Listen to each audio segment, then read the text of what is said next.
Bueno, buenos días. Primero agradecer a la organización la invitación. Y bueno, siempre es un hándicap hablar después de Carlos. Primero porque nunca se sabe de qué va a hablar Carlos. Y segundo porque ha sido mi profesor en esto de los accesos vasculares, junto con otros profesores que luego vienen. Bueno, pues nunca se sabe cómo lo vas a hacer, ¿no? Entonces, en principio a mí me ha tocado un poco el abordaje yugular, que es el abordaje que habitualmente un nefrólogo pues va a utilizar más en el paciente crónico, y es en el que vamos a tener mayores problemas porque son pacientes ya con un perfil específico, que son pacientes que no tienen un acceso vascular como una fístula, como un injerto, y que debemos poner un catéter permanente generalmente, y que ese catéter tiene que funcionarnos y garantizarnos toda su diálisis, ¿no?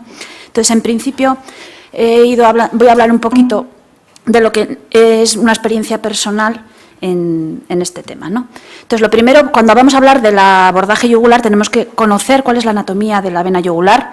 La vena yugular, en principio, recoge la sangre a nivel intracraneal, sale por el foramen yugular y baja por todo el cuello a nivel lateral, uniéndose a nivel de la entrada del tórax con la vena subclavia en el lado izquierdo para formar el tronco brachiocefálico más largo, y en el lado derecho un poquito más corto, y ambas drenan a nivel de la vena cava superior. En ese recorrido lateral por el cuello tiene a la arteria carótida interna y van rodeados en una vaina junto con nervios, y de ahí va a venir un poco la posibilidad de que hagamos complicaciones a la hora de puncionar o no una vena. Aquí, de forma aislada, pues vemos un poco lo mismo, el recorrido de cómo baja a nivel del cuello y recoge toda la sangre a nivel de ese territorio. En principio, hay estructuras anatómicas que nos van a ayudar para poder localizar esa vena yugular, y fundamental es el músculo esternocleidomastoideo, que a nivel anterior va a estar sobre esa vena, y a nivel posterior estarían los músculos escalenos. El músculo esternocleidomastoideo nos va a definir dos porciones en su inserción a nivel de la clavícula y a nivel del esternón, y entre ellas dos va a definir un triángulo de Sedillot, que es el triángulo en el cual generalmente nefrólogos vamos a canalizar. En principio, ese músculo también nos define, si vemos una posición lateral de un cuello, un triángulo posterior, un triángulo anterior. Y es en función de ello lo que solemos definir como hay vías anteriores, vías medias y vías posteriores a la hora de canalizar una vena yugular. Generalmente, pues intensivistas, anestesistas se van a una vía más posterior, para accesos vasculares más temporales, y los nefrólogos nos vamos más a esta zona, que es la vía media. A distintas alturas pueden cogerse, no vamos a entrar en todas ellas, pero bueno, las pongo. Y en principio vamos a una posición más medial en relación a ese triángulo de Sedillot, más bien en el vértice o en la zona inferior, y siempre con un ángulo de inclinación de unos 45, 50 o bien hasta 60 grados, que es un poco lo que viene a referirse aquí, y que gracias, Carlos, por la diapositiva. Así que, bueno, en principio esto está muy bien y todo parece que es muy sencillo porque todos podemos tenerlo así, pero existen las variantes anatómicas y se han definido pues muchas variantes anatómicas, y ahí empieza un poquito el problema. Si partimos de que esto es lo normal, en el lado derecho tenemos la carótida y externa a ella, a nivel donde vamos a coger nosotros una vena bien reflexionada y en una zona exterior, hay variantes de la normalidad que hacen que la misma vena se vaya superponiendo a la arteria carótida completamente en algunos casos, o incluso ser interna a la carótida, y cuando vayamos a puncionar nuestras referencias cambian y podemos tener mayor peligro de puncionar la arteria. También hay otra pequeña variante, que es que la vena yugular sea más pequeña de lo normal. Esto, que puede parecer que bueno, pues es ocasional, llega incluso hasta ser el 40% para determinadas variantes anatómicas. Bien, y entonces, antes de empezar un poco a explicaros cómo se canaliza o cómo canalizo yo habitualmente o mis compañeros en nuestro hospital, quiero hacer referencia a determinadas consideraciones importantes en la zona de la punción, y que yo creo que han sido un poco las que nos han ido ayudando a nosotros para poder pues tener un volumen de cateterizaciones que nos lleva a un éxito, ¿no? Entonces, en principio, lo más importante es la posición del paciente. Hay que hacer una inspección, poner al paciente en decúbito supino, los brazos estirados, que se peguen al cuerpo, y luego podemos favorecer la canalización poniendo una posición de Trendelenburg, en algunos casos hiperextendiendo el cuello, y la cabeza en general tiene que ser una posición neutra o levemente girada hacia el lado contralateral, tal y como aparece, ¿no? Entonces, el problema de girar mucho la cabeza es que si nosotros tenemos ya una situación con una carótida y una yugular ya determinada, si la giramos, el mismo giro puede hacer que la vena se vaya contralateralizando y entonces en ese mismo momento tengamos más riesgo de punción de una arteria. Ese es intentaría un poco definir con lo que deberíamos evitar, ¿no? Acordarnos que es un procedimiento y que, como todo procedimiento, necesitamos un consentimiento informado y que hay que escribirlo y tenerlo ya preparado, que una radiografía de tórax, además de la inspección, nos puede ayudar a ya determinar si necesitamos una longitud, otra longitud, si el tórax va a ser de una determinada manera, a familiarizarnos con la anatomía del paciente, y la monitorización del paciente es vital en toda colocación, tensión, saturación, monitor de ritmo y vía periférica. Entonces, el ángulo de punción ya hemos dicho que va a ser un ángulo de 50-60 grados importante y dirigiéndonos hacia la mamila. En cuanto a los tipos de canalización, hay 3 tipos fundamentalmente por referencias anatómicas, que es la clásica que todos deberíamos de conocer. La punción guiada por ecografía es la que se recomienda por las guías para dar seguridad, y otra que es la del control fluoroscópico, que se nos escaparía un poco más, igual hay que dejarla para casos especiales, porque en este momento implica una saturación igual de lo que es un servicio de radiología. En cuanto a la de las referencias anatómicas, es la clásica y, en principio, además de la descripción anatómica, tener en cuenta mucho esa exploración física que hacemos al paciente y la radiografía de tórax que nos va a ayudar. Y, en principio, deberíamos de conocerla, ¿no? ¿Qué pasa con esta vía clásica? Pues que al final es la que más posibilidad de tener complicaciones, y complicaciones tan severas como hemorragias, hemotoras y hemomediastinos, que pueden hacer que el paciente fallezca. Por eso la importancia del consentimiento. La punción guiada por ecografía es la que hoy en todas las guías se recomienda y la que cualquiera que ponga un acceso vascular debería de controlar. El problema es que, el problema sería un poco eso, que deberían de formarse en ecografía, que no es fácil, que hay que tener unos conocimientos de ecografía lo primero, que luego hay que tener los medios y, en principio sí que es mucho más segura, es mucho más eficaz, y el problema es ese, la formación un poco y el habituarnos a poderla hacer. En principio, cuando hablamos de ecografía, se puede hacer de dos formas, en 2 tiempos, que sería hacer una exploración inicial, valorar qué tipo de vena tenemos, dónde la tenemos, y luego pasar a la canalización. Y en eso ya ganamos algo de seguridad, pero no sería lo lógico. Sería visualizar la arteria, arteria y vena, visualizar ambos lados y escoger, y a partir de ahí acordarte mentalmente y entrar. Pero lo lógico sería entrar simultáneamente con la ecografía a la canalización. El transductor se puede poner en posición transversal, eso nos aportará que tendremos una sección de la vena, de la arteria, y valoraremos la profundidad. Y hoy en día todos los ecógrafos tienen ya kits adecuados para poder canalizar simplemente con esas profundidades. Pero ahí no veríamos cómo introducimos la aguja. Y en posición longitudinal sí que permitiría ver esa introducción de la aguja. Ahí veis, pues alguno de los kits.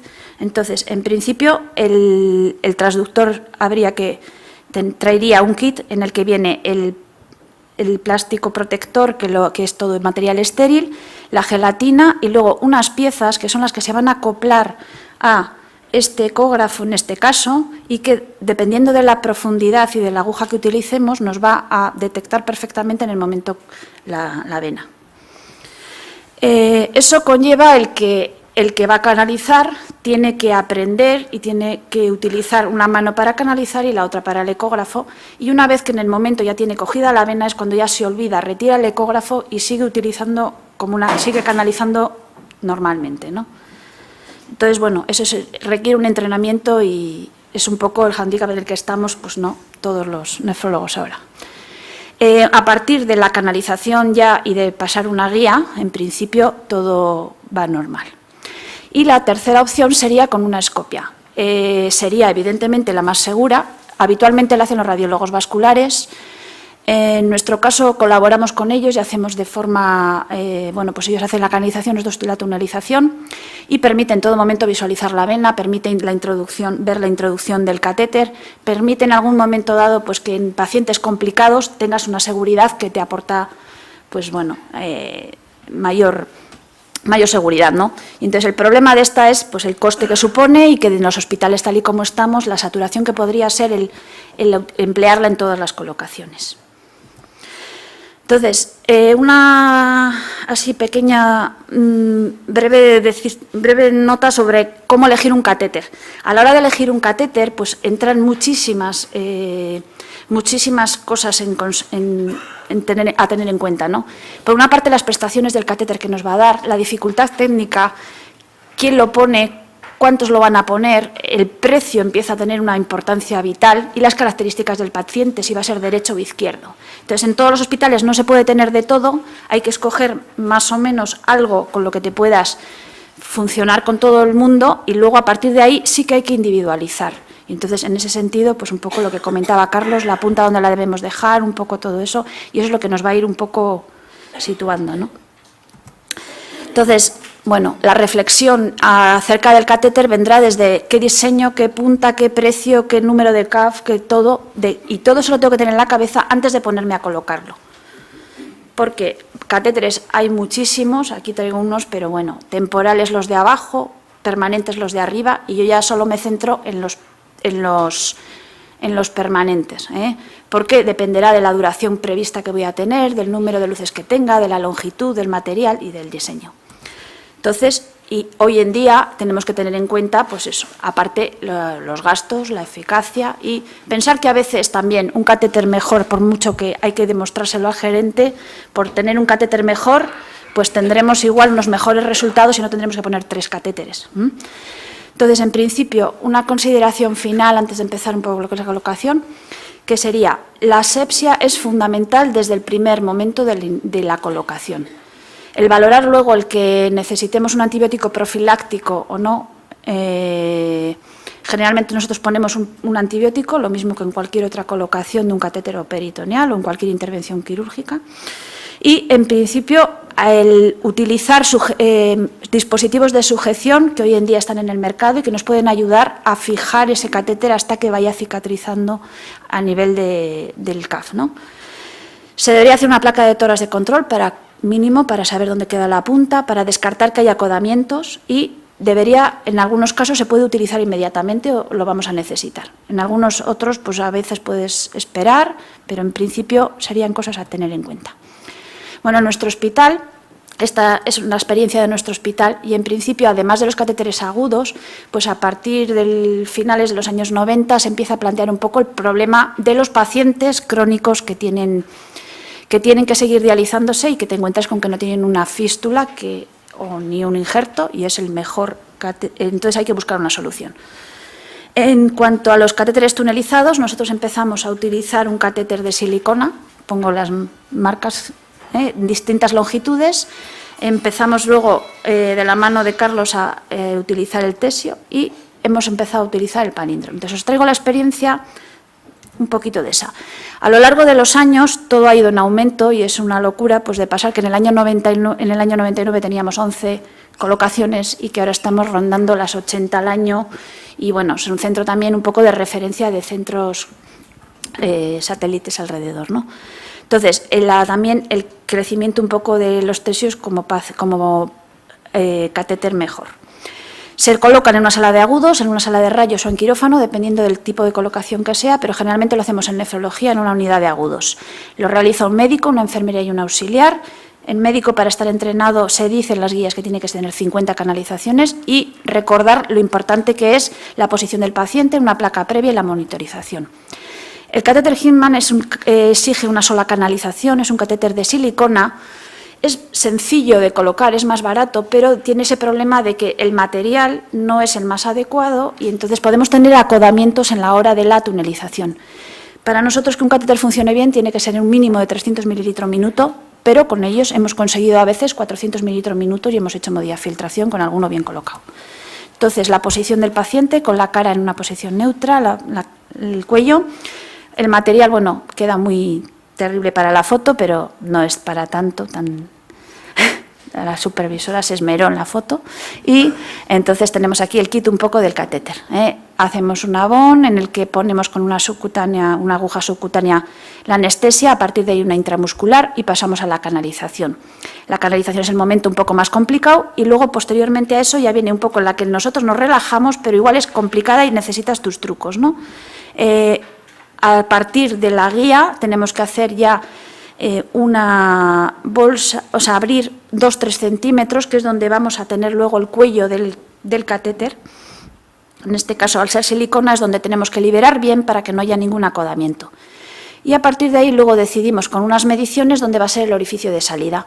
Ese orificio de salida intentamos que sea lo mínimo posible y lo más pequeño y adecuado al diámetro del catéter para evitar que luego haya una infección que suba hacia arriba. Si aquí está el cuello, estamos intentando subir un catéter hacia arriba con un tunelizador.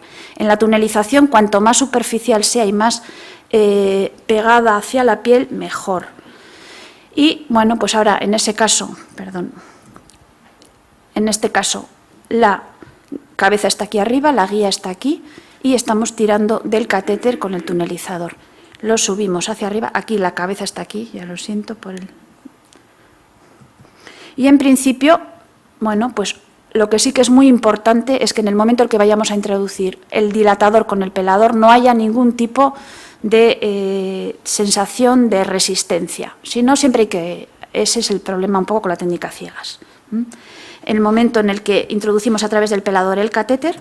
Y finalmente, bueno, pues cómo va a ir quedando el codo, damos 2-3 puntos a nivel de la zona superior y cómo queda a nivel de la colocación, un poco con los cuidados un poco que hace enfermería, ¿no? Gasas, la palomita que en este caso tiene adecuada es esa pieza que va con puntos y se retira al mes y dejamos un apósito arriba con povidona para la primera semana y luego se retiren los puntos y esta es un poco la cura habitual de enfermería. Es importante la placa de tórax para evitar esto. Este catéter puede tener la punta bien colocada, pero con este codo aquí nos va a hacer una disfunción y tendremos que actuar sobre ello. Y de la colocación del tesio es otro tipo de catéter que nosotros solemos poner en general a pacientes que ya sabemos que no van a tener posibilidades igual de acceso vascular y nos vamos ya a un catéter un poco más complicado de poner, pero que nos va a dar mejores flujos y mejores resultados, ¿no? Exige una doble canalización, es un catéter poliuretano que es importante porque es el material que más ha demostrado pues, bueno, la compatibilidad y evita infecciones. La tunelización, tal y como es el catéter, es de arriba a abajo y eso evita que el catéter se vaya a caer hacia abajo, cosa que con los anteriores pues sí se podía dar. Evitamos recirculaciones y tiene prolongadores, que eso es importante porque si hay un catéter que está bien puesto y va a durar años, el prolongador te permite cambiar prolongadores, cortar el catéter y no tener que canalizar otra vez. Permite mayores flujos, se pueden conseguir 500 mililitros minuto y eso sí, son más complicados, puede darle problemas de presión el primer día. Y en principio, bueno, pues el material sería lo mismo con el kit del tesio, son 2 catéteres, cada uno de 10 French, y si los pusiéramos los dos a la misma altura, ya vienen determinados para que se evite la recirculación. Tienen 22 y 25 centímetros, con lo cual están a 3 de diferencia. Esta es la pieza del prolongador, y en principio estos serían los CAF. La canalización. Aquí vemos 2 guías, empezamos y hay una diferencia. Primero se introduce el catéter y luego se tuneliza. En este caso estamos ya introduciendo un catéter a través de una guía, se ha introducido el venoso. Por sistema yo suelo poner siempre el interno, siempre sigo una sistemática para evitar tener que pensar mucho en la colocación. El interno es el venoso, el otro es el arterial. Y en principio estas son las piezas que se han ideado un poco con este catéter y que permiten que al acoplarse ambas conseguimos que solo metemos hasta esta pieza, hasta donde creemos que el CAF va a llegar. Entonces aquí tenemos el CAF, decidimos que es hasta aquí, introducimos hasta aquí esa pieza y el resto sí que va a aparecer este tunelizador, pero es más estrecho, con lo cual evitamos que el catéter se caiga.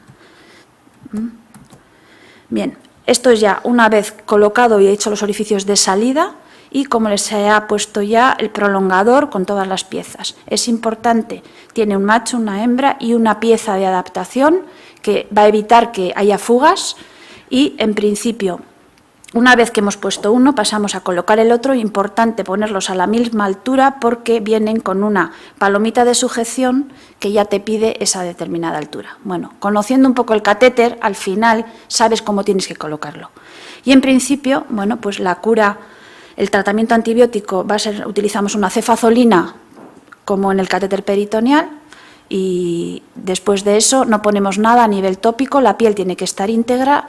Esta es cómo queda al final de una colocación. Después de esto el paciente se va a casa y hacemos una placa para comprobar. El catéter tesio puede dar problemas de presión venosa los primeros días y sin más se pasa, es hasta que, como dice el doctor Solozábal, que es el que sabe del tesio, hasta que coge un poco la temperatura y la resistencia necesaria, ¿no?, para acoplarse. Esto es cómo quedaría y ya veis que lo interesante es que queda muy acoplado al orificio, ¿no?, y así evitamos cualquier pase desde aquí hasta donde está el CAF. Y finalmente, bueno, deciros dos palabras sobre el palíndromo, que nosotros lo hemos utilizado más en la femoral, pero de un tiempo a esta parte nos está solucionando muchas complicaciones en relación a acodamientos. Es una mezcla un poquito de los dos, es una canalización solo, es un catéter de poliuretano, tiene una tonalización de abajo a arriba similar al Hindman, en eso sería más parecido al Hindman, y evitaríamos la recirculación por el diseño de la punta, porque bueno, se ha demostrado que tiene una recirculación menor, pese a que al ser un solo catéter. Y también nos da mejores flujos. En principio lo colocamos, esta es en la sala de rayos con radiología intervencionista y sin más, ¿vale?